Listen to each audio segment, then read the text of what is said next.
연합뉴스 TV는 시청자 여러분들의 높아진 대선에 대한 관심을 예리하고 깊이 있게 해소해드리는 대선 상황실 코너를 마련하고 있죠. 오늘도 박진영 기자입니다. 시시각각 변하는 대선의 중요 이슈와 현장 분위기를 전해드리는 대선 상황실 박진영입니다. 선거 공약을 보면 후보들의 국정 운영 방향을 가늠할 수 있습니다. 5명의 후보들이 내놓은 공약 중 비슷한 교집합 공약이 눈에 띄는데 그 부분만큼은 꼭 고쳐야 한다는 공감대가 있다고 해석할 수 있습니다. 먼저 검찰 개혁입니다. 역대 대선에서 빠지지 않고 나왔던 공약이기 때문에 식상하다고 생각될 수 있습니다.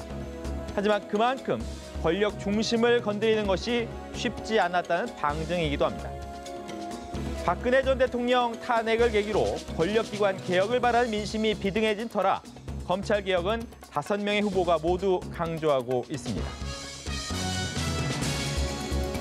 문재인 후보, 안철수 후보, 유승민 후보, 심상정 후보는 고위공직자비리수사처 공수처 설치를 약속했습니다. 검찰이 제도적 한계로 손대지 못한 권력 비리 수사를 위해 독립된 수사기관이 필요하다는 주장입니다.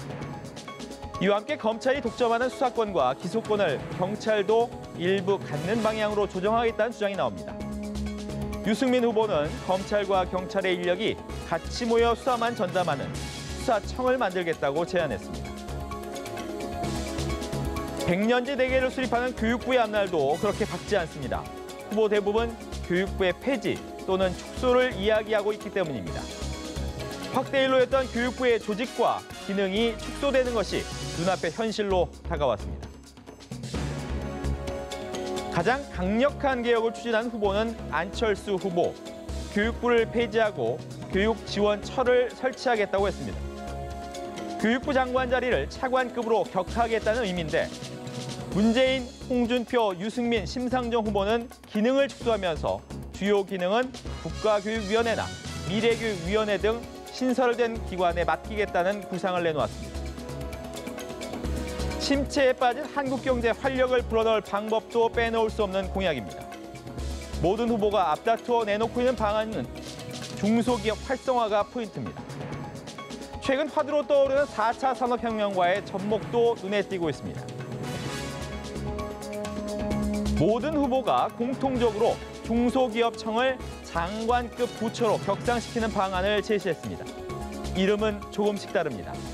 중소벤처기업부, 중소기업부, 중소기업 상호인부, 창업 중소기업부 등 다만 그 주도권을 정부가 할지 민간이 이끌어갈지에 대해 차이가 있습니다.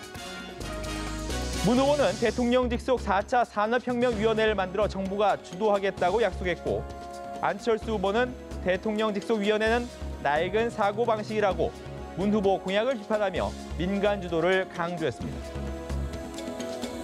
홍준표 후보는 5년 동안 20조 원의 창업투자 펀드를 조성하고 유승민 후보는 창업부 실패하더라도 패자 부활이 가능한 안전망 설치, 또 심상정 후보는 미래산업 투자에 방점을 찍었습니다.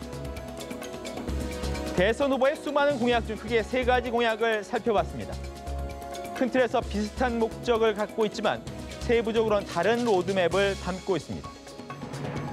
개혁의 본질은 기존의 틀을 깬다는 것.